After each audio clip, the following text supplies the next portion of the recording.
Student ये exercise 1.6 है, उसके अंदर कह रहा है कि solve the following system of linear equation by matrix इन वाइन method and then by Cramer rule. तो सबसे पहले हम मैट्रिक्स इन वाइन मेथड यूज़ करेंगे और फिर क्रैमर रूल से देखेंगे। तो देखें क्वेश्चन नंबर 1 है, एक्सरसाइज 1.6 है, इसके अंदर है 3x minus 2y equal to 5 और सेकंड इक्वेशन है 6x minus 4y is equal to 8। तो इसमें देखें इसमें लिखें कि ये देखें ये दो लीनियर इक्वेशंस हैं। तो इन वेरिएबल x और y, तो वेरिएबल की पावर 1 है, x की पावर भी 1 है, y की पावर भी 1 है, इसलिए इनको हम कहेंगे लीनियर इक्वेशन कहेंगे।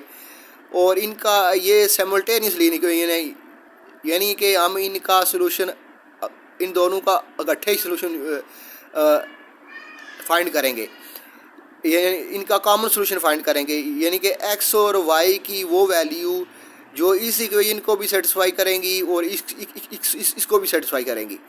यानी कि जब हम x की वैल्यू यहाँ रखेंगे, y की रखेंगे, तो इसकी लेफ़्ट साइड राइट साइड की इक्वल आएगी, और वही x और y की वैल्यू जब हम इसमें रखेंगे तो इसकी लेफ़्ट साइड और राइट साइड इक्वल आएंगी। तो वो इनका कॉमन सलूशन सेट होगा, तो वो इन दोनों को सेटिस्फाई करेगा। तो मैट्रिसेस को यूज़ करके हम वो सॉल्यूशन सेट फाइंड करेंगे। तो इसमें देखें कि इन मैट्रिक्स फॉर्म, मैट्रिसेस की फॉर्म में हम इनको कैसे रिप्रेजेंट कर सकते हैं। इन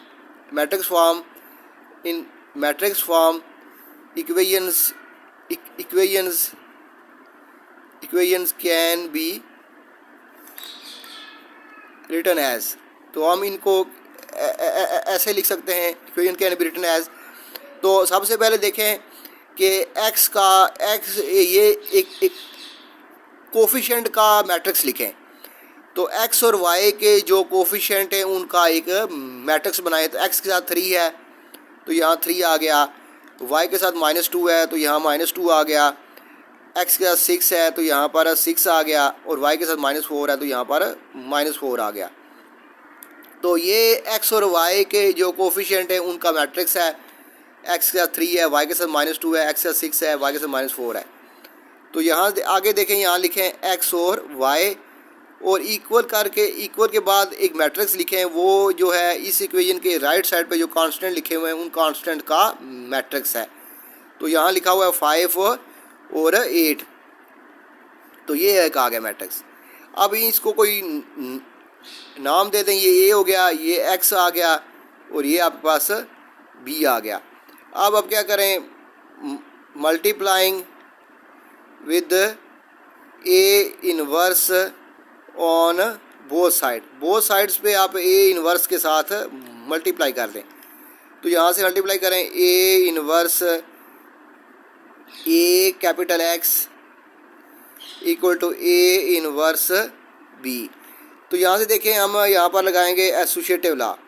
तो यहाँ हम क्या लगाएंगे, एसोसिएटिव लॉ। तो एसोसिएटिव लॉ क्या कहता है कि अगर 3 मैट्रिक्स में मल्टीप्लाई हो रहे हैं, यानी कि ए और एक्स और ये वाला ए इनवर्स, इनको हमने पहले मल्टीप्लाई किया है बाद में इसके साथ, तो हम ऐसा कर सकते हैं कि इन दोनों को पहले मल्टीप्लाई करें, इसको बाद में करें। तो हम ऐसे इसको ऐसे लिख सकते हैं, A inverse A X equal to A inverse B. तो यहाँ से देखें कि ए इनवर्स आपके पास देखें, ए इनवर्स जो ए होता है वो आइडेंटिटी मैट्रिक्स होता है। ए इनवर्स और ए को मल्टीप्लाई करें तो आपके पास आइडेंटिटी मैट्रिक्स आता है। तो इसकी जगह हम ये लिख देंगे identity matrix into X equal to A inverse B. तो ये आइडेंटिटी मैट्रिक्स को जब किसी मैट्रिक्स से मल्टीप्लाई करते हैं तो आपके पास वही मैट्रिक्स आ जाता है। जब आइडेंटिटी मैट्रिक्स को x के साथ मल्टीप्लाई करेंगे तो x ही आएगा। तो यहाँ से x आपके पास आ गया a इनवर्स b। तो असल में आपके पास जो है x फाइंड करना है, ये x मैट्रिक्स फाइंड करना है जो x और y की वैल्यूज़ होंगी। तो वो आपके पास a इनवर्स b के इक्वल है। हमने सबसे पहले a इनवर्स फाइंड करना है। तो देखते हैं कि इसका सलूशन एग्जिस्ट करता है या नहीं करता। तो सबसे पहले हम a इनवर्स फाइंड करते हैं। तो ए मैट्रिक्स आपको दिया हुआ है वो ए मैट्रिक्स क्या है, एक्स और वाई के जो कोफिशेंट्स है 3 -2 6 -4 उन कोफिशेंट्स का मैट्रिक्स है।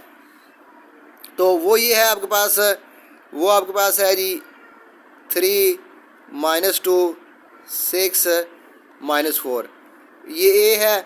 तो एक्स, कैपिटल एक्स क्या है, ये एक्स और वाई, जो स्मॉल एक्स और वाई की वैल्यूज़ हैं उनका मैट्रिक्स है।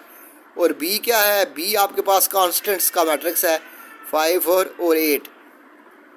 ये जो कांस्टेंट आपके पास राइट साइड पे लिखे हुए हैं, इक्वेशन के राइट साइड पे लिखे हुए हैं 5 और 8, उनका मैट्रिक्स है। तो सबसे पहले हम देखते हैं कि आया इसका सोल्यूशन एग्जिस्ट करता है नहीं करता। तो इसके लिए हम इसका ए इन्वर्स, अगर ए इन्वर्स एग्जिस्ट करता है तो इसका मतलब है कि इसका सोल्यूशन एग्जिस्ट करता है, इन दोनों इक्वेशंस का सोल्यूशन एग्जिस्ट करता है। अगर ए इन्वर्स एग्जिस्ट नहीं करता तो इनका सोल्यूशन एग्जिस्ट नहीं करता। तो इसके लिए हम ए का डिटर्मिनेंट फाइंड करते हैं, देखते हैं कि वो क्या आता है। तो ये देखें, ये 3 -2, इनके गिर्द दो सीधी लाइन लगाते हैं 6 -4। तो इन एलिमेंट्स के गिर्द 3 -2 6 -4 के गिर्द में दो सीधी लाइन लगा दी हैं। तो इसको इससे मल्टीप्लाई करें और इसको इससे मल्टीप्लाई करें तो 3 क्रॉस -4 आगे आएगा -6 क्रॉस -2। तो 3 क्रॉस -4 हो जाएगा -12 और +12। तो जवाब आपके पास क्या आ गया, 0। डिटर्मिनेंट आ गया 0, तो A inverse does not exist. So A inverse does not exist. अगर डिटर्मिनेंट 0 के इक्वल आ जाए तो ए इन्वर्स एग्जिस्ट नहीं करता। ए इन्वर्स डज नॉट एग्जिस्ट, तो ए इन्वर्स एग्जिस्ट नहीं करता क्योंकि डिटर्मिनेंट 0 के इक्वल आ गया है। तो सो A inverse does not exist. अगर ए इन्वर्स एग्जिस्ट नहीं करता तो इनका सोल्यूशन एग्जिस्ट नहीं करता। सो इक्वेशंस हैव नो सोल्यूशन। तो इनका कोई सोल्यूशन फिर एग्जिस्ट नहीं करता क्योंकि ए इन्वर्स एग्जिस्ट नहीं करता। अगर आपको मेरी वीडियो पसंद आ रही हो, लाइक करें, कमेंट करें, शेयर करें और सब्सक्राइब करना भूलें। अल्लाह हाफ़िज़।